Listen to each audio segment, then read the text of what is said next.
Passiamo ora ai 100 farfalla assoluti femmine. Sono previste 4 serie.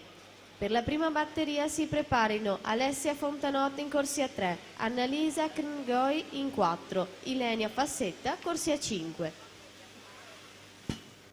26-29, passaggio di Francesco Peron, corsia 4, ritroviamo ieri 2 vittorie, 50 e 200 stile libero. Peron, abbiamo detto, pluricampione giovanile nella velocità dello stile, finalista di staffetta agli europei junior e mondiali junior Indianapolis.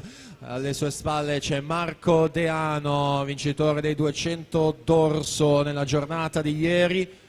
Ultime bracciate per completare questa prova: Francesco Peron 56-95, Marco Deano in terza posizione complessiva 57-08, Achille Valerio 58-06, sesta posizione.